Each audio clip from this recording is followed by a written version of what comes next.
Welcome to the Week 4 Waiver Wire show, where we beg you not to give up on Troy Franklin, discuss the future of Woody Marks, and hit on the best waiver wire ads of Week 4. So make sure you stick around.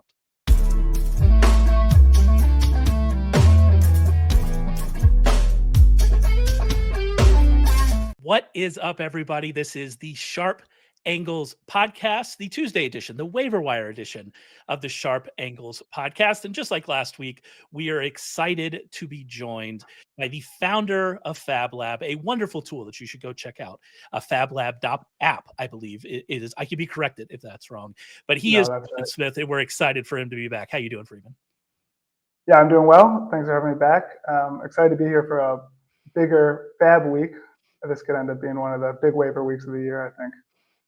Yeah, it's going to be interesting. You know, we've mostly been looking at, interesting, exciting receivers. But we do have one of those situations, as we mentioned, like kind of last week, we were talking about the running backs and how all of the secondary running backs that you would, that you used to be available on the wire.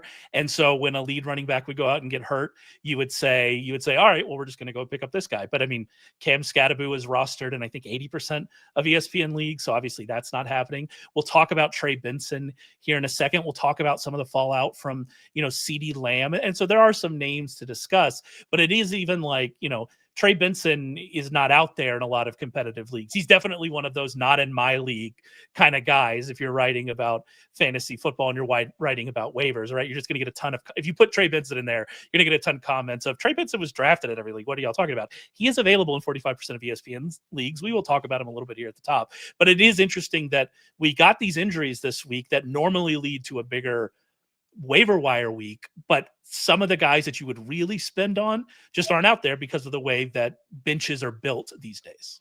Yeah, absolutely. I think Skateboo being somebody who's drafted or in 80% of leagues is such an indicator of how sharp the market is now. Like, I can't even fathom 10 years ago some backup, relatively unathletic running back on a bad team being somebody who's on 80% of rosters. So I think that definitely shows where the waiver strategy is going, and also can kind of inform how you should approach moving forward, because it shows that some of these running backs that haven't proven it yet are still good ads if they're just starting to show some improvement in metrics like snap share, target share, things like that.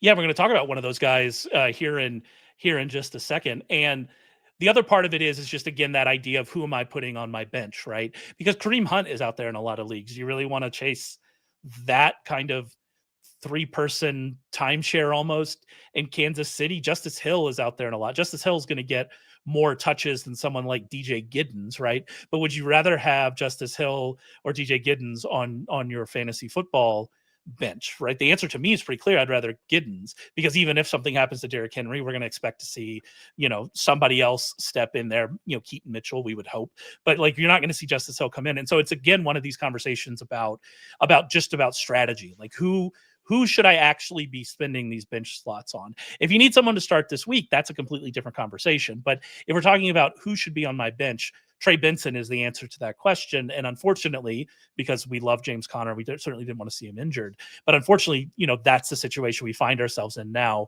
that Benson is stepping into this, this clear lead role. Yeah, definitely. And shout out to James Conner, might be the all-time waiver ad of the last 10 years. So, yeah, he definitely deserves kudos on this show, if any. But yeah, I think that, moving forward, it's kind of interesting too now. In the beginning, the first couple of weeks, it's just how much FAAB should you spend on these guys. But now that you have people that are in different positions, different incentives, whether you're 3-0, 1-2, you actually get into some of the more interesting game theory stuff, and the FAAB is dictated. So just like we have the not in my league, we also always have this, there's somebody in my league who spent 80% on so-and-so. And I think, of course, we can't predict everybody's league, but you can look in your own league at scarcity, and if somebody really needs a quarterback, somebody needs a win now. And I think also you can look at stats and differentiate between players who are fill-ins and players who are more long-term consistent ads, or pretty soon you'll start getting a better idea of defenses, and you can even look at who's going to be a playoff stash. I think that makes it a lot more interesting, more variables to consider. Absolutely. And one more kind of overarching thing I want to get to, because last week we talked about Troy Franklin, and we talked about Dontavian Wicks. And I was excited. I was cautiously optimistic about Troy Franklin, and I was actively excited about Dontavian Wicks, and neither one of them hit. But I also want to bring up, and so now we're going to move on this week, and we'll talk about, Tre Tucker, right? We'll bring him up. We'll talk about Parker Washington. But I wanted to mention those two guys because I don't think that things have really changed for those two guys. In fact, if anything, even though Troy Franklin didn't get the production we wanted to see, he did drop a touchdown. That would have made things look a lot better, right? But even though he didn't get the production we wanted to see, he still ran a route on 93.8% of the dropbacks. He was still that very clear number 2 wide receiver to Courtland Sutton. I'm not bailing on him. I'm certainly not bailing on Dontavian Wicks. The Packers didn't have a ton of dropbacks, and so he didn't run a lot of routes, right? But he was still second on the team in targets, behind Josh Jacobs of all people. Josh Jacobs ended up with 9 targets in that game. And by the way, the Packers get to play the Cowboys this week, so certainly not bailing on that. But just a reminder, if you're getting excited about Tre Tucker, we'll talk about that in a second. But if you're getting excited about Tre Tucker, you don't have to bail on these guys from the weeks prior if they're still doing the things we want them to do, which is running routes and getting targets. We wanted to see more of that for Troy Franklin. We want to see more routes for Dontavian Wicks. But ultimately, even though it didn't work out in the box score for week 3 for those guys, I'm not viewing them as like misses, because ultimately they're still getting what we want, which is time on the field and opportunities. And that's what we're looking for at receiver. Yeah, I talked last week about how early in the season, a lot of the bigger expected value gains that you get with FAAB are on the smaller rolls of the dice. Like the nice thing about FAABLab is it actually gives me some data to look at, and even though it's this crowdsourced data, it's pretty accurate for what's going on in the real leagues. And you get this really sense of that if you can take a lot of rolls of the dice, a guy who's worth about, you spend 6 or 7% on ends up being about as likely, like surprisingly, almost as likely as the guys you spend 20 or 30% on. And so the best strategy early in the season seems to be taking a lot of small rolls of the dice. And I think that you want to maximize as many chances as you get with that, right? So if you spend 7% on somebody, say you spent money on Tootin last week, and then you see that he didn't actually end up being as involved as you thought, the underlying metrics are pretty bad. That's a good opportunity to use another 6 or 7% to roll the dice again. But if you spend money on somebody like Troy Franklin, and then he's still running a ton of routes, and it seems like the peripherals are still there, you might as well save your FAAB, and you get the same roll of the dice the next week.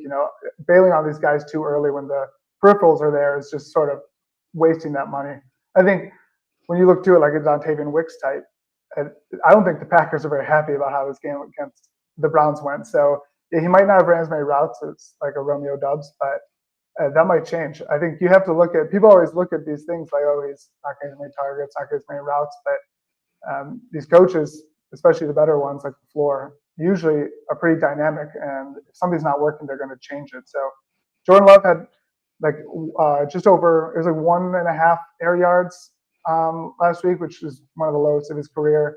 Like you said, Josh Jacobs, the only guy who had more than 4 targets. So this is a perfect example of just not the offense they want to run. And because if they come out next week against the Cowboys, airing it out, Dontavian Wicks is a high ADOT guy. I think he's the perfect person to stick with.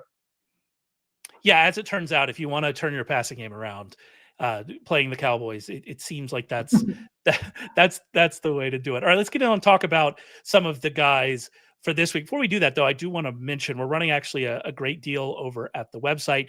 You get all of our exclusive Week 4 fantasy football content for just $1. This includes the detailed game previews from Rich Rebar's player rankings, DFS analysis, all of that available at sharpfootballanalysis.com or sharp.football. Use promo code ANGLES to get that package for just $1, ANGLES. All right, let's move to the biggest ads of the week. And you mentioned Tootin. I'm still like, that's still a hold for me on Tootin. Did not get the usage. I agree. We didn't see the bump in usage. He got the touchdown, but that's box score scouting. We didn't see the bump in usage we wanted, but he also came into that game hurt. And so I don't really know kind of what to make of that. And ultimately, I think, Tootin is another one of those kinds of guys like a Trey Benson that you're holding. We'll see how many carries he can get week to week. If you have to throw him in a flex spot in the bye weeks, you can hope for something because he's a big play guy. And we've seen him be, involved around the end zone. in each game since they traded Tank Bigsby. So he's certainly one of those guys. And then obviously if something were to happen to Etienne, or we just see them, try to get the rookie more involved, it's there. So he's somebody I would hold. But I do think, like you said, there are other interesting running backs out there. And the most notable to me coming out of this week is a guy that I kind of flirted with last week if I was gonna make him an ad or not. He had a big play last week, but I thought people were maybe overreacting to it. But we saw him get more snaps again, and that's Woody Marks. How do you feel about Woody Marks this week? Yeah, I think Woody Marks is the exact kind of guy that I would target. When I look at the history of FAAB spending, now again, FAABLab's only been around, this is the 4th year, so admittedly a small sample size, but week 3 is a local peak with expected long-term value. It seems like that kind of matches what I feel anecdotally, that around week 3, the noise starts to kind of become a little more clear, and you figure out who's actually getting more playing time. But at the same time, there's a lot of value still to be extracted. I think Woody Marks is definitely one of those guys.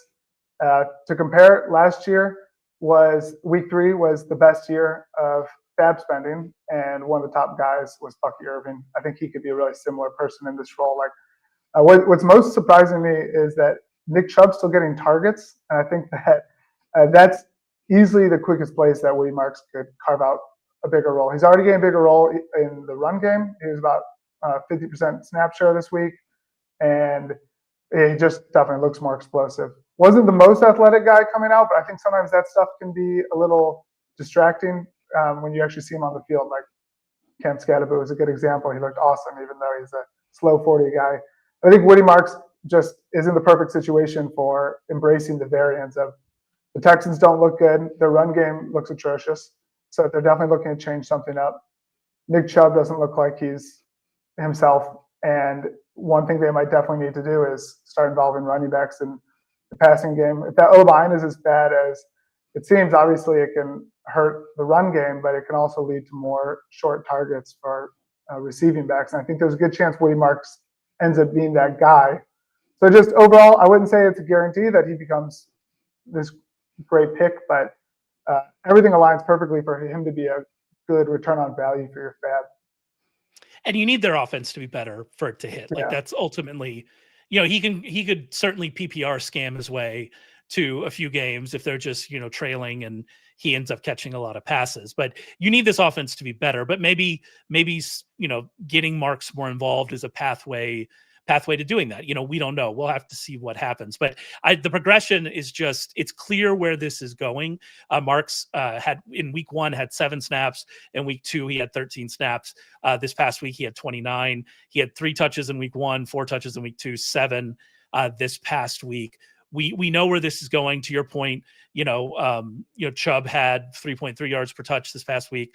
Marks had 5.1. Chubb is actually 5th in yards before contact per rush, as we talk about that offensive line, 5th among qualified running backs, but he's 48th in yards after contact per rush, 28th in yards per touch overall among qualified running backs. And I don't actually think Chubb has looked better this year than he did last year. I think that's clear, but ultimately I just don't know if he's what they need for this offense, and this offense just simply has to be better. And so you're taking a shot on that. Would I start Woody Marks this week? Probably not, unless I was desperate, but he's certainly one of those, hold and see what happens. All right, let's move on and talk a little bit about the Jaguars passing game. And I'm very happy about this because this is all Penn State all the time, which I'm very interested in. But, we saw Dyami Brown go down with an injury. Over the last 2 weeks, we've seen, we had the week 1 usage for Travis Hunter, and then that's kind of fallen away a little bit. It's interesting they decided in week 3 not to play him on defense or offense. It's a really interesting decision that they had. But out of that, we have 2 kind of secondary options in a passing game that has a struggling number 1 in Brian Thomas that are interesting. I want to talk a little bit about Parker Washington in a second, but I know you want to talk a little about kind of Brenton Strange and what to do with him at tight end. Yeah. So I think I'm a big Brian Thomas believer. Drafted him early in my leagues this year, so this is a sensitive subject for me. But I can bravely look at this with a clear perspective and see that something's going on with Brian Thomas. I don't know that Travis Hunter, if it's going to happen this year. It's starting to look more and more like they might commit to having him play more corner. So it's a situation where there's a lot of variance. And at the same time, they have a super offensive-minded head coach and Liam Cohn who came in.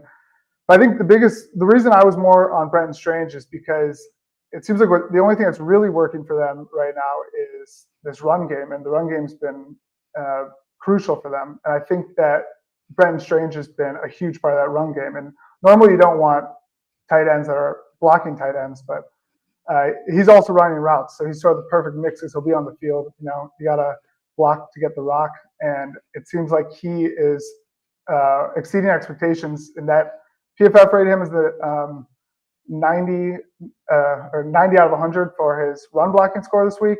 And when he was drafted, he was top 10 in athleticism score. So he's like the perfect mix of somebody who's going to be on the field all the time if they want to run, and then especially around the goal, around the red zone, the goal line. He's got that athleticism to just peel off and get a quick little dump off in the end zone. I think that's exactly what you want. It's like what we've seen out of a lot of breakout tight ends, guys who are really involved in the offense, but then have the athleticism to become a red zone target or a little easy out for a guy like Trevor Lawrence. And by the way, Travis Hunter played 68% of the snaps on defense this week. I don't know why my brain thought that he didn't play as many on there. So there you go. Bad brain. I thought you were just making a dig at him. No. He played 68%. I don't know why that came out of my brain wrong. But there you go. We corrected it. We corrected it in real time. My thing with Strange is I drafted him in a ton of best ball leagues, so I'm not going to push back, especially since obviously a Penn State legend. But I don't know if the touchdowns will be there for him, even if the targets end up being there. The Jaguars have thrown 7 passes in the end zone this season. He doesn't have any of them. Tim Patrick has one of them. Hunter Long has one of them. Obviously, the touchdown in week 1. Strange doesn't. Last year, the Jaguars threw 9 times in the end zone after Evan Ingram was lost for the year. Strange was targeted once. And so I don't know. I just don't know. We'll have to see it. That would be a new thing. But ultimately, if you didn't get Juwan Johnson after week 1, then what are you looking for on the wire is kind of where we are. And so he's getting targeted. The T13. Yeah, that's the problem is we're in this, we have so many tight ends right now that's you can compare him to previous years and think that he could have a good role. And I think we're still kind of in this space where 5 receptions for 60 yards is a relatively good tight end. But now you've got so many breakouts. You have the rookies, Warren, Fannin. And then you've got established guys who are overperforming. So I do really like Brenton Strange. I think that I could see him being a good fit.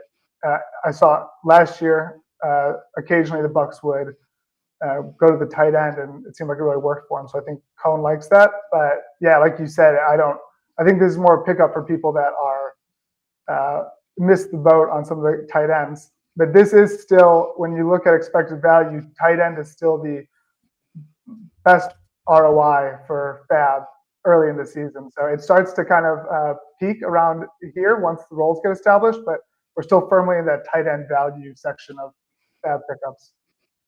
And to your point, who else, right? Chig Okonkwo, is that where we're going? Isaiah Likely, hoping that he comes back healthy and has a role. We're recording this before Monday Night Football, so we'll have to see what happens to Mark Andrews on Monday Night Football. We know Likely's not going to play, but we'll see. Dalton Schultz, Dalton Schultz is an even lower. If we're talking about not going to find the end zone, that's even on a lower range than Strange. And so we're just. I don't know where else you're going. And so, I'm with you on Strange. It's one of those remembering kind of where we are. And I'll just go quick on Parker Washington. I had Parker Washington in the deep cut section of the article last week. And I wrote in there, I've always thought that Washington is good. I could be biased again, Penn State. So, we'll see. But I've always thought he was good. He obviously had the big game last week, but I didn't know if the targets would be there. But then in this game, Dyami Brown goes out.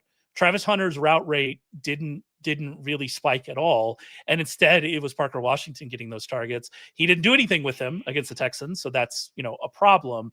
But over the last 2 games, he's second on the team with 16 targets. He's the wide receiver 19 in targets over the last 2 games. Over the last 2 weeks, he has as many targets as Jackson Smith in Jigba, and the Jaguars are 3.5% over their expected pass rate. If Dyami Brown is out for an extended time, and like you said, this Travis Hunter thing that we're going to see him more on defense, probably where the Jaguars need him more. It's interesting. Parker Washington is interesting. I will have him as an ad this week. I don't think you should go wild spending FAAB on him. I'm not going to, do that. But last week I was like, I don't know if the target's going to be there. Then we see another week of this and kind of the way the usage is going without Dyami Brown. I go, well, maybe it is. So we'll have to see what happens there. All right, let's move on and talk about, I'm going to be honest with you, a guy that feels like a classic waiver wire trap, and I'm very interested to hear what you think about that. And that is Tre Tucker coming off a massive, massive game against the Commanders. Yeah, so at first I didn't want to like this pick. I think that a lot of times we get really biased with people who are kind of post-hype or never really had hype. Guys who have been in the league for a little bit.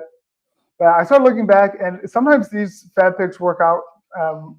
I don't have data specifically on players that are in their third year and haven't done much or something like this, but we have seen this recently. Like Jawan Jennings last year at this time was a really good FAAB pickup. He'd been in the league for a while. That was a little bit more injury related and opportunity. But we saw Jerry Jeudy have a late career breakout. So I don't think it's unheard of. I think if you are going to have a late career breakout like this, I mean, not so late, I think it's his third year, but if you didn't do it in your first couple of years, what you need basically is a ton of variance. So you need something like a new coach, a new quarterback, a totally new offensive system. And that's what he's working with. Pete Carroll's always been a guy who's really focused on just a meritocracy. We saw this in Seattle a lot with,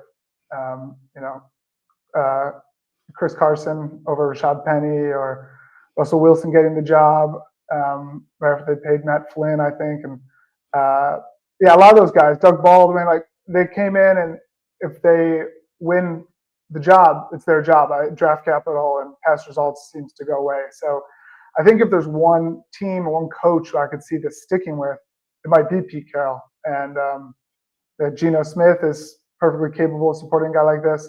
I mean, his usage is crazy. He's got 20% of targets, 92% of snaps. Bowers seems a little banged up. If I had to bet, I would say it probably won't stick. But we are getting right at that influx in the season where fantasy football draft capital is maybe mattering less than results. I don't think we're quite there yet. That might just be my Brian Thomas bias seeping through. But I do think there's a chance sometimes these guys just show up in a big way because they fit the new system. And he's a speedster. He's got good athleticism. There's no reason I think that it's necessarily a fluke. It's not like some guy who just doesn't seem like he could ever have been, in the conversation with wide receiver one. But I'd say cautiously, maybe don't overspend on him, because I think there's a good chance that he not only burns you on your FAAB, but burns you when you start him. And I have to say about Tre Tucker is that week 3 of last season, Tre Tucker went 7 for 96 with 1 touchdown against the Panthers. Obviously not quite to what he did against the Commanders, but he had a big game and everybody went and picked him up. And then, obviously 5 for 41, 2 for 18, 3 for 36, 2 for 26. And my thing about Tre Tucker, there are kind of 2 reasons I think this is a trap. First, let me say the good stuff first. First, like you said, his route rate has been great. Even in the first 2 weeks, he ran a route on 94.2% of the dropbacks, and he had 11 targets in those 2 games. In fact, I had picked him up in a very deep league where I was struggling, and I had him in there until Sunday morning, and then I took him out because I'm not very smart. But we're going to continue this conversation anyway. So this usage is not completely out of left field. However, he scored 2 fourth-quarter touchdowns in a blowout. One of them was a 61-yarder.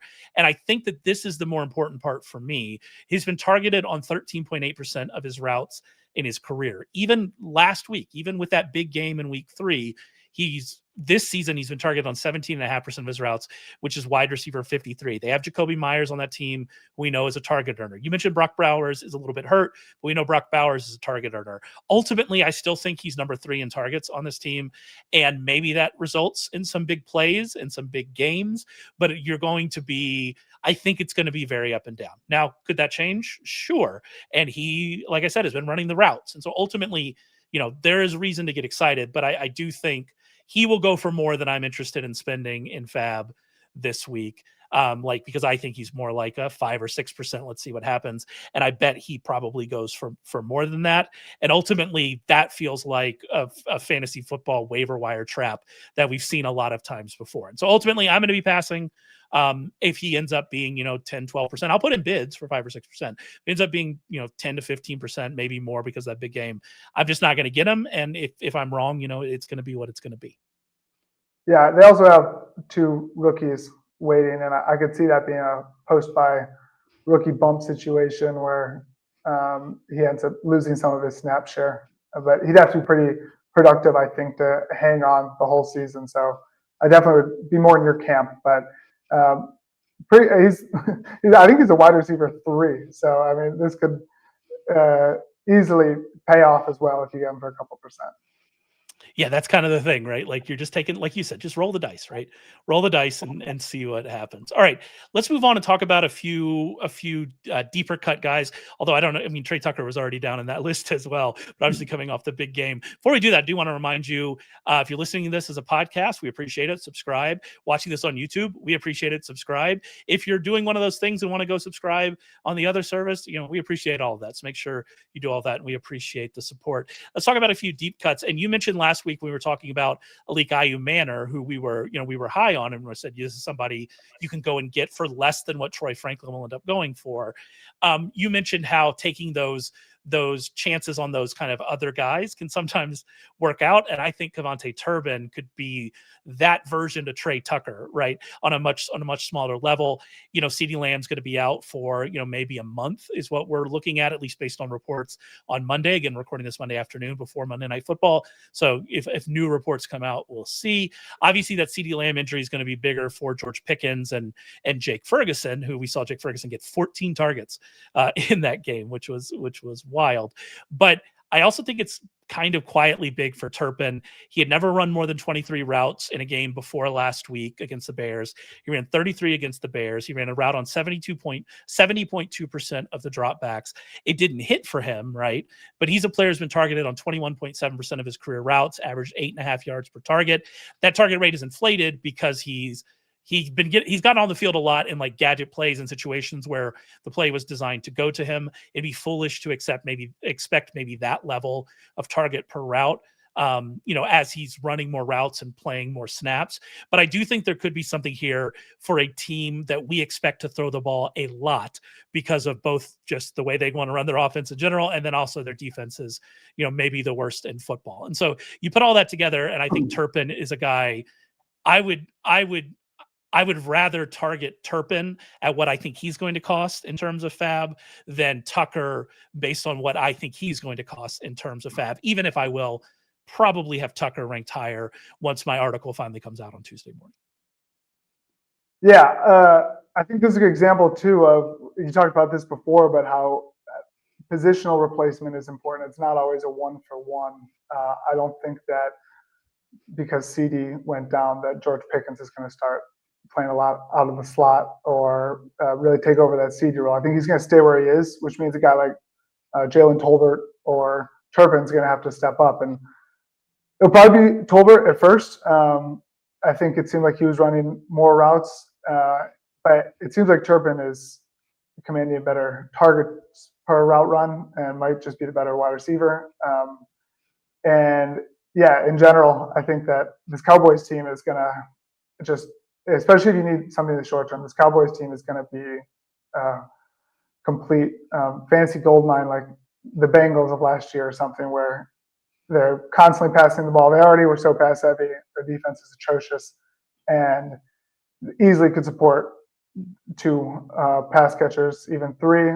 Jake Ferguson's more of like a catch the ball and fall down kind of guy, and Turpin's a lot more athletic. He's a little more gadgety. So it's kind of interesting that you saw CeeDee Lamb get injured on this running play where they were doing something that I think Cowboys fans probably weren't a big fan of. That seems like the type of thing Turpin would have been perfect for. Not the injury, obviously, but to run these more gadgety things. And so if they're going to keep that in the arsenal, I think he's the obvious guy to do it. I think he's also a good example of, a lot of times we think of FAAB bids as kind of throwing darts at players and hoping it works out right. But when I look at the data, especially last year, a lot of times these players are more like a steady train catching ahead of steam. So when I looked last year, Bucky Irving started off as a low 3% guy. Then he went up to 6%. And then like week 3 or week 4, he was starting to be somebody you would empty the FAAB budget on if he was still available in your leagues. And so these deep cuts, like I added like I Manor 2 weeks ago because of your article, and then he got a touchdown. And I think this is a perfect example of a guy might as well get ahead of it and then see if he goes in the right direction. He's going to be a lot cheaper now than he will next week. But yeah, not more than a couple percent. I mean, he might be somebody you could get for free. Yeah, absolutely. And that's certainly the idea of the deep cuts. It's not just for, people who are in super deep 14 team leagues and would always send me messages about, hey, none of the guys on the waiver wire are available. That's why I started doing it. And I do think it's a good thing to do for people like that. But it is also one of these like, watch this. Like I have a long rant that we're not going to do because we're running out of time, but like about Oronde Gadsden of the Chargers tight end, right? Who only played like 30% of the snaps, and it's because Will Dissly was out. But like that's another one of those, like if you're in a super deep, tight end premium league and everybody is taken and you're trying to get excited about AJ Barner, right? Like you can say, oh, this is a young tight end that ended up with 50%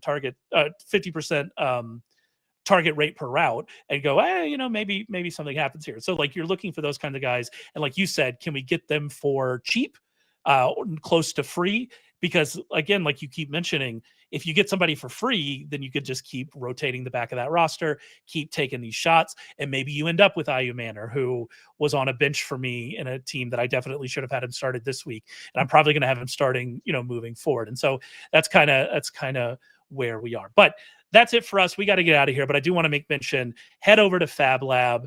You'll go through, put in what you think you're going to bid, see what, how much the public, how much the wisdom of the crowds thinks you need to bid for a player this week. It's a wonderful tool. If you're going through on a Tuesday night and going through and saying, well, I want this guy, I don't know how much I need to bid, FAABLab is where you need to go. FAABLab.app. Make sure you go and check that out. Also head over to sharpfootballanalysis.com. My waiver column will be up on Tuesday morning at some point. We'll see. I've been trying to get it up earlier, but there's a lot of information there. So make sure you go and check that out. Also, Rich's worksheets will start going up on Tuesday. Again, you use that promo code ANGLES for $1 for week 4. So $1 for our weekly subscription for just week 4. Make sure you check that out. And we'll be back to talk with you real soon.